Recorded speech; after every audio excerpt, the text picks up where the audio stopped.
안녕하세요.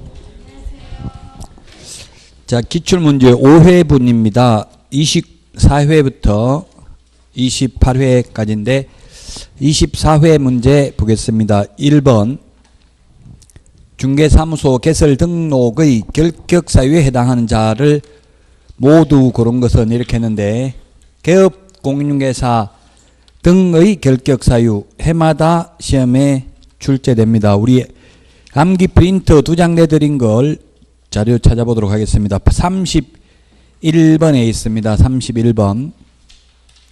31번에 보면 10가지가 있습니다. 9가지가 아니고 10가지 결격사유가 있는데, 자, 먼저 미성년자가 임의로 있는 법인 암기 프린터 31번 미성년자 있죠? 그래서 미성년자는 자격은 취득할 수 있지만 개업은 할 수 없고 취직은 못합니다. 그래서 기업은 결격사유고, 미연 개인 회생을 신청한 후 법인의 인가 여부가 결정되지 아니한 공인중개사 이렇게 되어 있는데요. 우리 암기 프린트 31번 결격사유에 보면은 파산 선고받은 자가 있습니다. 파산 선고받은다. 동그라미 3번 첫 번째 줄 맨 뒤에 파산 선고를 받아야 결격사유이지, 회생인가 여부가 결정되지 아니한 경우, 회생인가가 결정돼도 결격사유가 아니고요, 결정되지 않았다 하더라도 파산 선고됐다는 말이 있어야 결격사유라고요.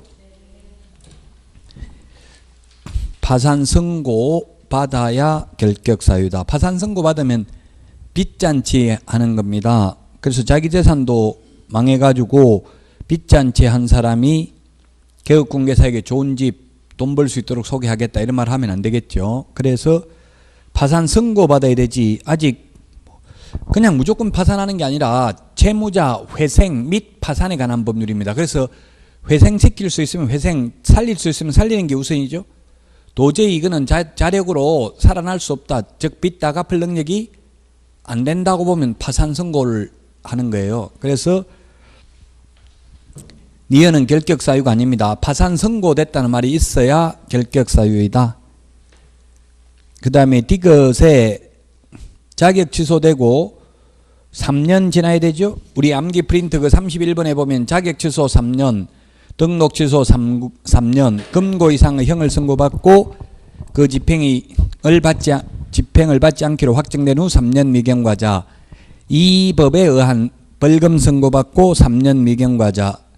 3년 지나면 결격사유에서 벗어나는데 4년 됐으니까 결격사유에서 벗어난 거죠. 너무 깊이 생각하면 또 이게 힘들 수 있어요. 예를 들면 또 뜨문은 그런 질문 하더라고요. 자격 취소됐으면 4년 지나도 자격증 안 따고는 개업 못하지 않냐. 그렇게 따지면 맞아요. 자격증 안 따고는 개업은 못하죠. 근데 취직은 할 수 있잖아요. 취직하는 개업공개사 등이기 때문에 보조원으로 취직은 할 수 있죠. 그래서 3년 지나면 직원으로 취직은 할 수 있습니다. 또 자격증 따면 개업도 할 수 있습니다. 그래서 디귿은 결격사유 아니고요. 리얼은 집행유예는 이 법 저 법 안 가리고 다 집행유예 기간에는 결격사유입니다. 그래서 2번이 답인데, 집행유예 금고 이상 형 선고받고 그 집행이 종료되거나 집행을 받지 않냐기로 확정된 후 3년 미경과자, 모두 이 법 저 법 안 가리고 다 결격사유입니다. 벌금만 2법이죠. 벌금만 2법이고 집행유예는 또 징역은 금고는 이 법 저 법 안 가리고 다 결격사유라고요.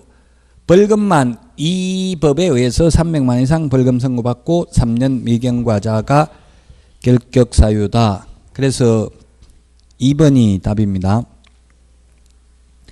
2번 문제 옳은 것은 했는데, 1번이 소위 이중소속입니다. 이중등록, 이중소속, 이중사무소, 이중계약서 다 안 되죠. 그래서 임원이 될 수 있다 했는데, 임원하면서 또 개업공개사 하면 이중소속이잖아요. 이중소속하면 개업공개사는 절대적 취소, 소속공개사는 자격정지, 1년 이하의 징역이나 1,000만 원 이하의 벌금입니다. 2번 1등록 1사무소입니다. 등록도 한 번밖에 못하고 사무소도 하나밖에 둘 수 없습니다. 이중사무소 안 됩니다. 이동용해한 임시중개시설물 떴다방도 안 된다 했죠.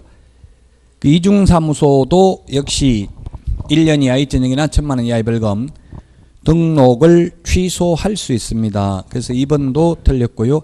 3번 허가받아서 자격증 양도할 수 있다. X죠. 자격증 등록증은 어떠한 경우에도 양도 대여의 대상이 될 수 없습니다.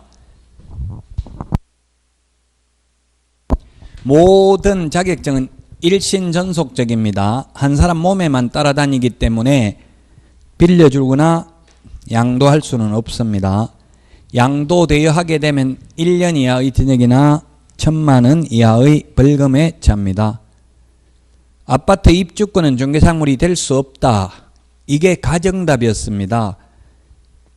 근데 이 신청이 인용되어서 모두 정답으로 인정됐습니다. 일단 4번이 가정답이었고요. 좀 이따 다시 설명드리고요. 5번 무자격자에게 중개를 의뢰하는 행위는 처벌 대상이 되지 않습니다. 국민들은 무등록 중개업자는 3년 이하의 징역이나 3천만 원 이하의 벌금이지만 무등록 중개업자에게 의뢰한 의뢰인은 처벌 대상이 아니라고요. 만약에 의뢰인이 처벌 대상이라면 의뢰인들은 아무 데나 내놓으면 안 되고 조심해야 되겠죠. 저 사람 진짜 자격증 딴 거 맞는지 일일이 다 등록관청에 확인해가지고 등록번호 이 사람 등록한 거 맞습니까? 물어보고 내놔야 되겠죠. 그렇지 않다고요. 의뢰인들은 그냥 중개사무소 간판 달고 있으면 아 진짜 중개사무소인가 보다 하고 내놔도 처벌받지 않습니다. 다만 무등록업자는 처벌받습니다. 그래서 틀렸습니다. 이제 4번은 단순히 입주권, 분양권이라는 말만 가지고 중개사무소 된다 안 된다 말하기는 조금 논란의 여지가 있습니다. 판례는 단지 추첨기일 날 추첨을 하여 당첨되면 입주할 수 있는 권리에 불과한 입주권, 소위 청약통장, 청약예금, 청약부금통장 이런 것들은 중개사물이 아니다. 그러나 도시 및 주거환경정비법 지금 78조인가요? 옛날에 48조였죠. 지금은 도시 및 주거환경정비법이 완전 대폭 개정됐잖아요. 작년에 비해서. 아마 78조인가 그럴 거예요. 그래서 이 도시 및 주거환경정비법에 의해서 관리처분 인가받은 입주권, 관리처분 인가라는 것은 동호수가 특정되는 걸 말하죠. 그래서 관리처분 인가받은 입주권은 또 중개사물이 될 수 있기 때문에 논란의 여지가 있다고요. 그래서 모두 정답으로 인정을 했습니다. 원래 가정답은 4번이었습니다.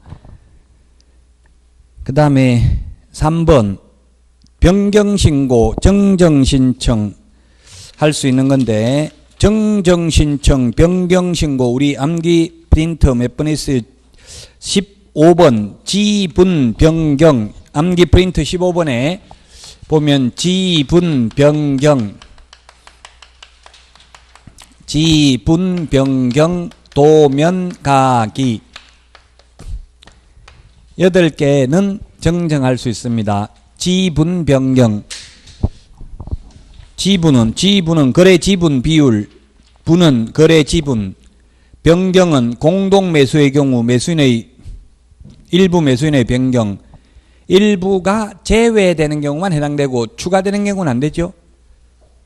그 다음에 또 지분 변경, 부동산 등이 다수인 경우 일부 부동산의 변경, 일부가 제외되는 경우만 해당된다. 제외만 해당되고 추가되는 경우는 안 됩니다. 매수인이 2명이었는데 1명 더 추가돼가지고 3명으로 변경된 경우에는 추가되는 사람은 새로 부동산 거래 신고를 해야 됩니다. 줄어드는 경우만 변경 신고가 가능합니다. 도면가기, 지분 변경, 도면가기인데 도는 중도금, 잔금 및 지급일입니다. 그 다음에 면은 도면가기 할 때 면은 부동산 등의 면적, 가기, 거래 가격, 기는 조건 기한입니다. 그래서 거래 지분 변경, 그 다음에 기한 변경, 디귿, 면적 변경, 리얼, 중도금 및 직업일 변경 다 해당되죠. 지분 변경, 도면 가기. 우리 암기 프린트 몇 번에 있다고요? 15번. 암기 프린트 다 암기하면 70점은 받는다 했습니다. 3번에 답 5번이고 4번 용어정의와 관련된 용어정의는 반드시 나오는데 우리 암기 프린트에는 없어요. 이거는 단순히 암기만 해가지고 되는 게 아니고 좀 관념적인 것이기 때문에. 자, 틀린 것은 했는데 4번에 1번 법인인 개업공개사의 소속공개사는 그 개업공개사의 중개업무를 보조할 수 있다. 네, 소속공개사는 중개업무를 할 수도 있고 보조도 할 수 있고 둘 다 할 수 있죠. 근데 보조는 보조밖에 안 됩니다. 중개업무는 안 됩니다. 그래서 1번은 맞고 2번 거래 당사자 사이에 부동산에 관한 환매 계약이 성립하도록 알선하는 행위도 중개에 해당한다. 예, 환매 그 자체는 환매권자만 환매할 수 있기 때문에 중개 개입 여지가 없습니다. 환매 계약이라는 것은 환매 특약이죠. 환매 특약 5년 안에 다시 사기로 약정을 하면서 매매하는 계약이 환매 계약입니다. 그 환매 계약은 매매 계약과 마찬가지로 환매 계약 성립하도록 매매 계약 성립하도록 알선 행위를 중개하는 거하고 똑같아요. 그래서 환매 계약 나중에 다시 사기로 약속하고 일단 지금은 팔지만 나중에 지금 판 돈 다 돌려주면 다시 되팔기로 약속하는 게 환매 계약이죠. 그 환매 계약이 성립하도록 알선하는 행위는 중개고 다만 환매 그 자체는 중개 개입 여지 없어요. 환매는 환매권자만 환매할 수 있어요. 다시 살 수 있는 권리를 가지고 있는 자를 환매권자라고 하죠. 이 환매 특약입니다. 쉽게 말하면 환매 특약도 등기를 하여야 제3자에게 대항할 수 있죠. 2번도 그래서 맞습니다. 3번 부동산 컨설팅에 부수하여 반복적으로 이루어진 부동산 중개행위는 중개업에 해당하지 않는다. 중개업이란 의뢰, 보수, 업. 중개업은 세 가지가 필요 충분 조건이죠. 중개업은 다른 사람의 의뢰에 의하여 일정한 보수를 받고 중개를 업으로 하는 게 중개업입니다.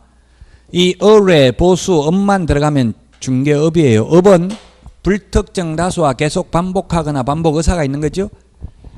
그 결론은 컨설팅을 주된 업무로 하고 부수적으로 했다 하더라도 중개를 업으로 했다고 돼 있잖아요. 중개를 업으로 했다면 반복했다면 반복하여 이루어진 행위라고 했죠. 중개업이 될 수도 있다는 이야기예요. 무등록업자가 적발되니까 나는 컨설팅 위주로 했다. 중개업은 그렇게 많이 하지 않았다. 이렇게 주장해도 그렇게 많이는 안 해도 중개를 업으로 반복한 이상 중개업에 해당된다. 즉 무등록업자로 처벌받으니까 자격증 따가지고 등록하고 해야 된다. 이 말에 컨설팅 위주로 하면서 중개를 업으로 하더라도. 그래서 3번이 정답입니다. 4번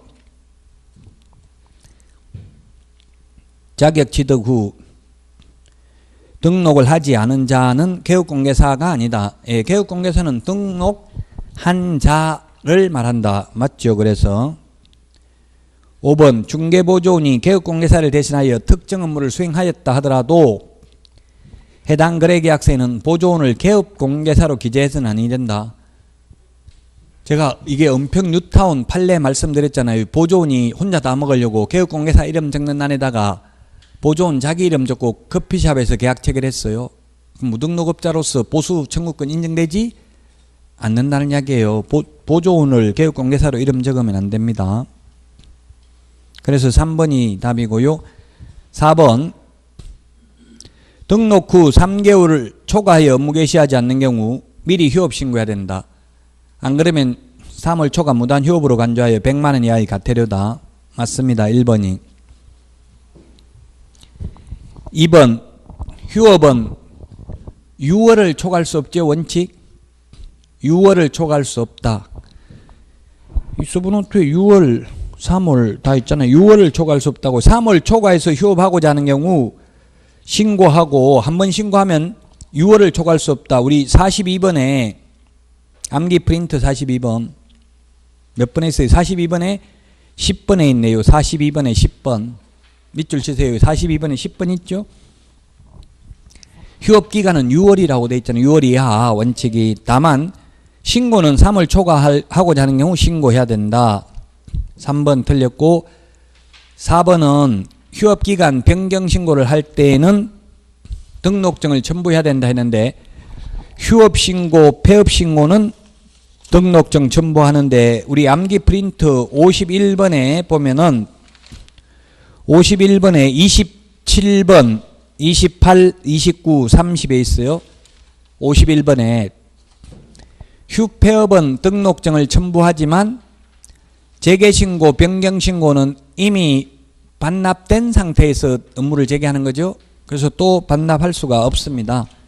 첨부할 수가 없습니다. 그래서 틀렸고 휴폐업 신고하면 위반하면 6월 초과 무단휴업만 임의적 취소, 그 외에는 모두 100만 원 이하의 과태료입니다. 처음에 법을 만들 때는 500만 원 이하의 과태료는 협회와 거래정보사업자는 무조건 500만 원이고 100만 원이었고요. 개인에게는 500만 원이 사실 없었어요. 처음에는 초창기 법에서는. 근데 화폐 가치가 떨어지면서 최근에 벌칙을 신설하면서는 다 500만 원 이하의 과태료로 바꿨어요. 개인의 경우에도. 예를 들면 연수교육 생긴 지 4년째입니다. 올해가. 연수교육 안 받으면 500만 원 과태료. 확인 설명하지 않는 경우 최근에 개정됐죠. 500만 원 이하의 과태료. 그 다음에 부동산 거래 신고 위반하면 최근에 도입된 지 10년 됐으니까 부동산 거래 신고 위반도 500만 원입니다. 그 외에는 옛날에는 전부 다 개인의 경우는 100만 원 이하의 과태료, 협회와 거래정보사업자는 500만 원 이하의 과태료였습니다. 5번에 그래서 1번이고요. 6번은 옳은 것은 했는데 1번 등록 신청하면은 14일 이내에 신청인에게 통보해야 된다 했는데 14일 이내가 아니고 며칠이에요? 7일이죠. 7일. 등록 처분 통지 7일이잖아요. 7일. 인가도 아닌데 그냥 인가 여부라고 했는데 어쨌든 등록 처분 통지 14일이 아니고 7일 이내고요. 매수 신청 내린 등록 처분 통지는 14일이죠. 매수 신청 내리는 14일. 중개업은 7일 이내에 등록 처분 통지입니다. 그래서 14일 틀렸고요. 2번은 광역시장이 등록증 교부하는 게 아니라 등록증은 등록관청이 교부합니다. 자격증은 시도지사가 교부하죠. 시도지사한테 자격증 받아가지고 시장, 군수, 구청장한테 등록합니다. 광역시장이 아니고 시장, 군수, 구청장입니다. 물론 이때 시장은 구가 설치되지 아니한 시의 시장의 하나입니다. 그 다음에 3번에 주택 분양대행 경업제한 위반으로 등록 취소될 수 있다. 주택 상가 분양대행은 할 수 있죠. 주택 상가 분양대행은 겸업할 수 있는 업무입니다. 분양업은 안 되지만 분양대행업은 가능하죠. 이거 법인의 겸업제한 올해 반드시 나옵니다. 이거 24번에 있습니다. 우리 암기 프린트 24번에 암기 프린트 24번에 동그라미 4번 모든 상가 주택 분양대행 가능하다. 토지는 X 이렇게 해놨죠. 토지 분양대행은 안 된다 이 말이죠. 그래서 3번도 틀렸고요. 4번 소속공개사는 중개사무소를 두려는 지역을 관할하는 등록관청에 등록을 신청할 수 없다. 예, 소속공개사는 하려면 그만두고 개업해야 된다 했죠. 그만 안 둔 상태에서는 개업을 하게 되면 이중소속이라서 안 된다고요. 그만두면 이미 소속공개사가 아니죠. 그래서 4번이 맞네요. 5번은 A광역시 갑구에 주된 사무소를 둔 법인인 개업공개사는 A광역시 열구에 분사무소를 둘 수 없다. 분사무소는 주된 사무소가 속한 시군구를 제외한 시군구별로 설치하되 시군구별로 1개소를 초과할 수는 없죠. 다른 구에는 둘 수 있습니다. 그러면 가령 서울특별시에 구가 25개인데요. 그럼 서울특별시 종로구에 주된 사무소가 있으면 서울에 최대한 분사무소를 둔다면 24개 가능하죠. 주된 사무소가 속한 시, 군구, 구 빼고 나머지 구에는 1개씩 둘 수 있다. 대전광역시에는 구가 5개입니까? 6개예요. 5개면 주된 사무소가 대전광역시 유성구에 있으면 4개밖에 안 되죠. 분사무소는 유성구 빼고 나머지 구에 각각 1개씩 둘 수 있다. 그래서 6번에는 답이 4번이 되겠습니다. 7번 옳은 것은 했는데 1번은 7번도 이게 법인의 등록 기준 중요하다고 했죠. 우리 암기 프린터 3번에 있습니다. 이 암기 프린터 2장 가지고 한번 공부를 해보세요. 거의 70점은 제가 무조건 맞출 수 있다고 했어요. 이 2장만 가지고. 암기 프린트 4번에 법인의 등록 기준에 맨 위에 뭐라고 돼 있어요? 특수법인은 등록 기준 적용하지 않고 분사무소 책임자 요건을 적용 안 한다고 돼 있죠? 암기 프린트 3번 맨 위에. 그래서 이게 7번에 1번은 지역농업협동조합법에 의한 지역농업협동조합은 등록 기준을 갖춰야 된다. 특수법인은 안 갖춰도 된다 했잖아요. 특수법인은 자격증 한 명도 없어도 된다고. 지역농협 같은 경우는. 암기 프린트 3번에 맨 위에 있습니다. 그래서 1번 틀렸고 2번은 사무소 면적 제한 없고 사용권만 확보하면 되고 면적 제한 없다 했죠. 가설 건축물 안 되고 무허가 건축물 안 되고 미등기 건물 될 수도 있고 사실상 바닥 면적 합계가 30제곱미터 미만이면 1종 건생, 30제곱미터 이상이면 2종 건생, 업무시설 또는 판매시설에서만 가능하다 했습니다. 건축법까지 만족시키려면. 그래서 면적 제한 없기 때문에 20제곱미터 이상이어야 된다. X. 3번 가설 건축물은 안 된다 했기 때문에 X. 4번은 지금 암기 프린터 3번에 있습니다. 자본금은 모든 법인이나 협동조합 기본법에 의한 협동조합 모두 자본금은 5천만 원 이상이어야 되죠. 암기 프린터 3번에 있습니다. 그 다음에 5번 변호사라도 공인중개사 자격증 안 따고는 등록할 수 없다고 했죠. 변호사도 자격증 따야 된다. 등록 기준을 적용한다. 이 말은 자격증 따야 된다 말이에요. 결론은. 그래서 5번이 정답입니다.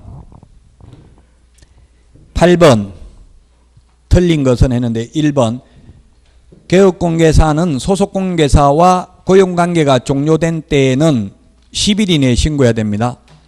국토교통부령으로 정하는 바 이 말이 국토교통부령에 보면 10일 이내에 돼 있거든요. 그 10일이라는 말이 없어도 맞습니다.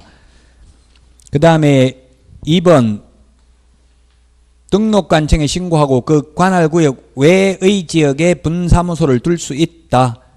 맞고요. 분사무소 설치 신고하는 자는 맞고가 아니고 이게 법인인 개업공개사는 등록관청에 신고하고 그 관할구역 외의 지역에 분사무소를 둘 수 있다. 뭐가 틀렸어요?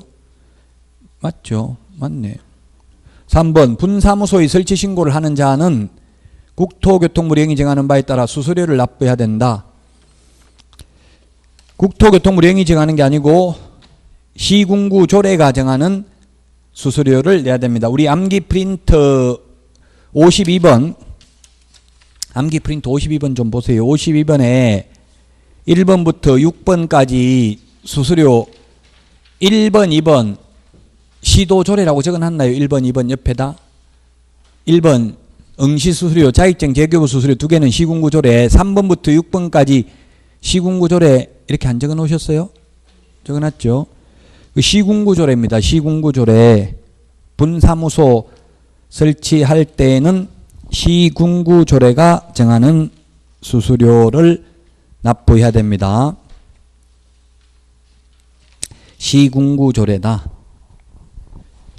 그래서 3번이 틀렸고요. 그 다음에 4번 분사무소 이전 신고를 받은 등록관청은 그 분사무소의 이전 전 및 이전 후 시장군수구청장에게 그 사실을 통보해야 된다. 맞습니다. 분사무소 이전 신고, 분사무소 설치 신고 전부 주된 사무소 등록관청입니다. 그 다음에 5번 등록관청 관할구역 외의 지역으로 중개사무소를 이전한 경우 이전 후 등록관청의 요청으로 종전등록관청이 송부해야 되는 서류는 등록대장, 등록신청서류, 최근 1년간 행정처분서류 해서 3가지를 송부하고요. 이전 신고할 때 제출하는 서류는 사무소 확보증명서류와 등록증 원본, 분사무소인 경우 신고필증 원본이죠. 이전 신고할 때 제출하는 서류와 송부하는 서류 종류가 다르다고 했죠. 이전 신고는 옮기고 나서 10일 이내에 신고합니다. 8번에 그래서 답 3번이고요. 9번입니다. 매수 신청 대리 금지 행위에 해당하지 않는 것은 했는데 답은 5번입니다. 이거는 오히려 금지 행위가 아니고 5번은 매수 신청 대리를 할 수 있는 거죠. 매수 신청 대리 범위 들어간 게 7가지가 있어요. 매수 보증금을 대신 내는 것, 보증금 돌려받는 것, 입찰표 작성하는 것, 차순위 매수 신고하는 것, 차순위 매수 신고인의 지위를 포기하는 것, 임대주택법상 임대주택 우선 매수 신고, 공유자 우선 매수 신고, 또 만약에 공유자 우선 매수 신고를 했다가 차순위 매수 신고인으로 보게 되는 경우 그 지위를 포기하는 행위 이런 거는 할 수 있어요. 금지 행위가 아니고 나머지는 이거는 읽으면 봐도 나머지는 대여하는 행위 이거 다 금지 행위 하면 안 될 것 같죠? 이중으로 등록 신청하는 행위. 그래서 답 5번입니다. 매수신청 대리의 범위에 들어가지 않는 게 뭐라고 했어요? 매수신청 대리의 범위에 안 들어가는 게 소송 대리는 안 됩니다. 소송 대리. 명도 소송, 항고 소송, 배당이 소송 대리는 할 수가 없습니다. 자, 그 다음에 10번 틀린 것 답 1번이네요. 개업 공인중개사와 소속 공인중개사 인장 등록은 업무 개시 전에 해야 되죠? 업무 개시하고 나서 도장을 등록하는 게 아니라 미리 중개행위에 사용할 도장을 등록해야 됩니다.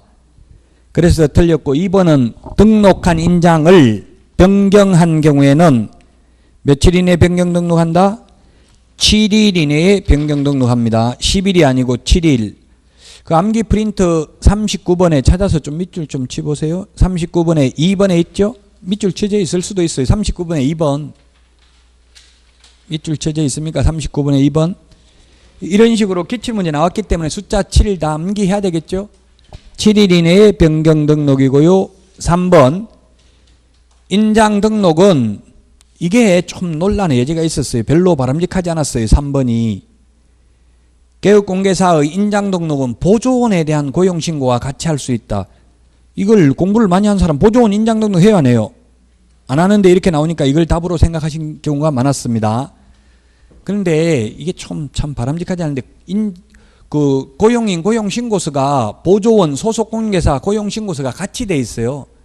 같이 돼 있다 보니까 이렇게 문제를 냈는데 지금은 서식을 보면 소속공개사 인장 등록 신고서라고 이렇게 제목을 따로 적어놨어요. 한 장의 서식에 있긴 있는데 어쨌든 보조원 고용신고서 따로 있고 소속공개사 고용신고서 따로 양식이 있는 게 아니라고요. 하나의 양식에 다 같이 제목만 다르게 돼 있어요. 메뉴에. 그러다 보니까 이 보조원 고용신고서하고 양식이 다르지 않다 이런 취지예요. 이게 조금 논란의 여지가 있죠.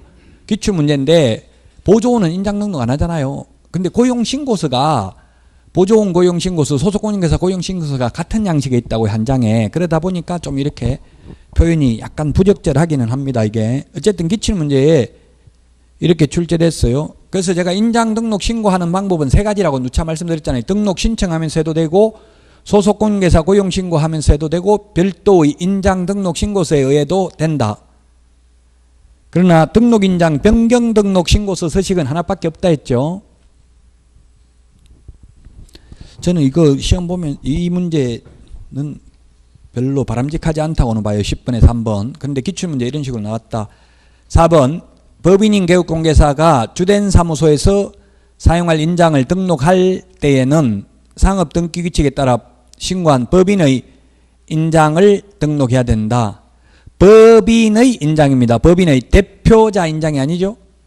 분사무소에는 대표자가 보증하는 인장을 등록할 수 있다. 그 다음에 5번 법인인 개업공개사의 인장 등록은 법인 인감증명서 제출로 가름합니다. 개인 인장 등록은 인장 등록 신고서에 도장을 찍어서 제출해야 됩니다. 11번 자격정지 기준이 3개월인 것은 2번이 답인데요. 우리 암기 프린터 자격정지가 19번에 있네요. 19번 암기 프린터 19번에 있습니다.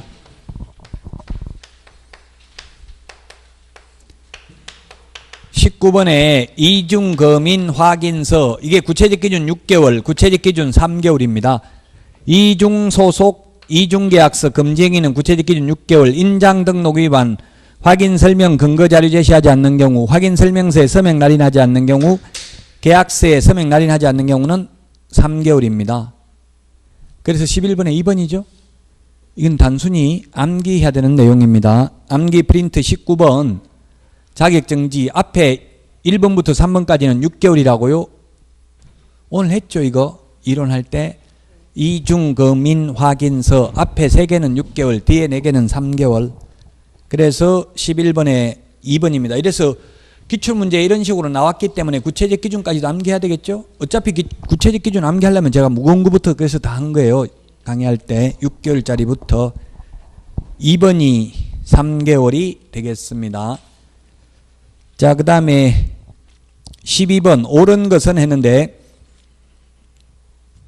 거래정보사업자 지정 신청할 때 이것도 오늘 한 거네요. 오전에 자격증 원본 제출하는 게 아니라 사본 제출해요. 자격증 원본은 나중에 중개사무소 걸어놔야 되잖아요. 자격증 원본 제출하는 거는 자격 취소되었을 때 원본 반납해야 돼요. 그 외에는 다 사본입니다. 그 1번 원본이라고 해서 틀렸습니다. 사본 제출하고요. 우리 암기 프린터 51번에 있어요. 51번에 4번에 있어요. 암기 프린터 51번에 4번. 51번에 4번 있죠. 오늘도 했고요. 지정 신청할 때는 자격증 원본이 아니라 사본. 그 다음에 지정 신청을 받은 날로부터 14일 이내가 아니라 며칠 이내예요? 오늘 했잖아요. 30일 이내죠. 30일, 3월, 1년 숫자 중요하다고 했죠. 오늘도 14일이 아니고 30일이고요. 자, 그 다음에 3번도 오늘 문제 오전에 푼 것도 있었네요. 전속 중개계약에는 인적 사항은 공개하여서는 아니 된다. 정보 공개해야 되는 게 특상태, 조건, 공금, 그 부동산을 특정하기 위해서 필요한 소재지, 지목, 면적, 벽면 및 도배 상태, 시설물 상태, 입지 환경 조건, 권리관계인데 인적 사항은 공개하여서는 아니 된다. 공법상 이용제한 거래 규제, 거래 예정 금액, 공시지가가 있는데 공시지가는 임대차인 경우에는 공개하지 아니할 수 있다. 임대차는 공개하지 아니할 수 있다. 인적 사항은 공개하여서는 아니 된다. 3번 인적 사항 공개해야 된다 해서 틀렸죠. 4번 해산인 경우에 오늘 했네요. 사망 죽고 없는 사람한테 청문 못한다고 했잖아요. 사망, 해산, 청문이 들을 청, 들을 문이라고 했죠. 오늘 한 게 제가 7문제 정도 나온다고 했잖아요. 오늘 공부한 내용이 오전에. 그래서 청문, 들을 청, 들을 문 들어봐야 되는데 죽고 없는 사람한테 어떻게 들을 거예요. 4번이 정답입니다. 다음에 5번 거래정보사업자는 개업공개사로부터 의뢰받은 정보뿐만 아니라 의뢰인의 이익을 위해서 직접 조사한 정보도 공개할 수 있다 했는데 반드시 개업공개사한테 의뢰받은 정보만 공개해야 됩니다. 의뢰인한테 직접 의뢰받아 버리면 그건 직거래 사이트입니다. 직접 의뢰받고 의뢰인하고 내통하게 되면 개업공개사가 중개보수받기가 어렵잖아요. 개업공개사 상호 간의 정보를 교환하는 체계를 부동산 거래 정보망이라고 합니다. 그래서 12번에 4번이 되겠습니다. 4번.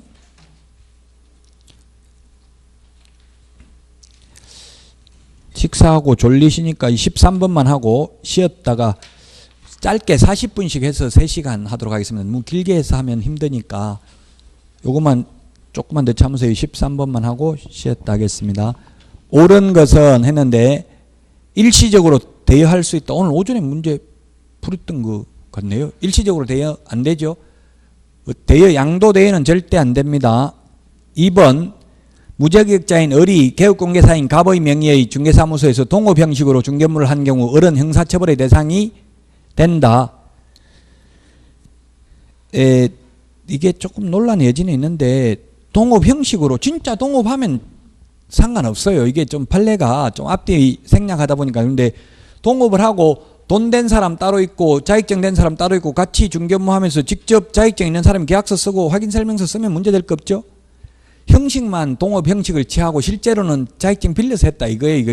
이 판례를 다 읽어보면 그 형식만 동업 형식을 취했을 뿐이고 실제로는 직접 중개물을 했다면 그는 양도대여에 해당된다 이런 취지인데 거의 다 생략돼 버리고 이렇게만 해놓으니까 좀 이것만 보고는 사실 좀 알기 어렵죠. 어쨌든 동업 형식이다. 형식만 동업 형식이고 실질은 빌려서 했다 이런 취지예요. 그러면 처벌 대상이 된다. 이게 맞는 내용이긴 합니다. 2번. 3번 자격증 대여받은 자가 임대차 중개를 의뢰한 자와 직접 거래 당사자로서 임대차 계약을 체결하는 것도 중개 행위에 해당한다 했는데 이거는 해당되지 않는다는 게 판례예요. 이게 그럼 뭐냐 하면 이 사건 판례는 나무 자격증을 빌려서 중개업을 하는 사람이 있었어요. 근데 그 사람이 건물주였어요. 돈은 많은데 자격증을 못 땄어요. 그래가지고 세입자가 오니까 자기 건물을 세를 준다고 전세 계약을 체결했어요. 근데 이미 이분은 자기 건물을 통매매해가지고 팔고 없는 상태에서 없었어요. 거짓말로 없는데 지금 전세 계약을 제가 전세금만 받아먹었다고요? 그러니까 이게 이제 중개 업무면 이게 중개 행위면 협회 공제금에서 보험금으로 받아낼 수 있잖아요. 근데 이거는 중개 행위가 아니기 때문에 그냥 그 무등록업자 개인 재산을 압류해가지고 받아갈 수는 있지만 중개 행위가 아니므로 협회 공제금으로 청구할 수는 없다는 이야기예요. 협회 공제금은 이거 적법하게 중개 행위를 하다가 자격증 있는 사람이 중개 행위를 하다 사고 난 거 배상해 주려고 하는 거지. 이 무등록업자 남은 자격증 빌려가지고 한 사람까지 배상해 주려고 있는 제도는 아니다. 이런 취지예요, 이게. 그래서 이건 중개 업무가 아니라는 이야기예요. 중개 행위에 해당 안 된다. 그래서 보험금으로는 못 받는다. 이 말에 손해를 입어도 의뢰인이. 무등록업자는 협회 공제금 받을 수 있어요, 없어요? 무등록업자는 가입을 못 하잖아요. 무등록업자는 가입 못 하니까 보험 혜택을 못 봐요. 그러니까 이 사람도 나무 자격증 빌려가지고 한 사람이니까 이런 거는 중개 업무로 보지 않는 거예요. 그래서 공제금 협회에서 공제금 못 받는다. 이 판례예요. 4번 무자격자가 공인중개사 업무를 이 판사들도 공인중개사법을 몰라요. 사실 무자격자가 공인중개사의 업무 공인중개사 차라리 개업공개사 뭐 이렇게 하면 좋은데 공인중개사는 사실 아무 업무도 못 하거든요. 엄밀히 보면. 근데 판사가 한 말이니까 이 판사가 한 말이에요. 무자격자가 공인중개사의 업무를 수행하였는지 여부는 실질적으로 무자격자가 공인중개사의 명의를 사용하여 업무를 수행하였는지 여부에 상관없이 외관상 공인중개사가 직접 업무를 수행하는 형식을 취하였는지 여부에 따라야 한다. 즉 아닙니다. 이거는 실질적으로 중개업무를 했는지 여부를 보고 판단해야 됩니다. 그래서 예를 들면 이게 제가 지금 자격증 빌려줘 놓고 계약 들어오면 개업공개사 서명 또는 서명 및 날인하는 계약서 확인서 공란으로 비워두었다가 일요일날 놀 때 가가지고 일주일 동안 계약한 거 전부 다 제가 자필로 서명 및 날인해놨으면 형식적으로는 직접 한 것처럼 돼 있잖아요. 근데 실질적으로는 다른 사람이 다 했단 말이에요. 그러면 그건 양도대여라 이 말이에요. 형식이 중요한 게 아니라 실체적 진실이 중요하다고. 누가 중개업무를 계속 수행했는지. 그 다음에 5번 무자격자가 자신의 명함에 부동산 중개사무소 명칭을 부동산 뉴스 그 직함의 대표라고 기재하여 사용하면 유사명칭 사용금지에 해당됩니다. 여기서 부동산 뉴스는 신문사 방송국 이름이 아니고 중개사무소 이름이에요. 어쨌든 결론은 무자격자는 대표자, 회장, 사장 등 대표를 가리키는 명칭을 쓰면 안 됩니다. 그 나무 자격증 빌려가지고 실질적으로 빌린다기보다 자격증 있는 사람을 고용해가지고 중개업을 하면 현업에서는 뭐라고 하냐면 자격증 없이 돈 된 사람을 사장이라고 부르고요. 자격증 가지고 있는 사람을 소장 이렇게 해가지고 현업에서는 굉장히 많이 해요. 소장이 근무하면서 돈 낸 사람은 그거 나와 출근하고 있고 둘 다 출근하면서 이거 업무하고 자격증 있는 사람이 계약서 쓰고 하면 문제되지 않는다 했잖아요. 현실적으로 이렇게 하고 있어요. 내부적으로는 이렇게 사장이라고 부르는데 명함에다가 자격증 없는 사람이 사장이라고 써가지고 다니면 유사명칭 사용금지로 1년 이하의 징역이나 1,000만 원 이하의 벌금에 처합니다. 현실적으로 보니까 300만 원 벌금을 많이 선고받더라고. 이게 민원 제기하니까 이게 대표라는 명칭 써가지고 있는 거. 자, 그래서 13번의 답 2번입니다. 여기까지 하고 쉬었다가 14번부터 하겠습니다.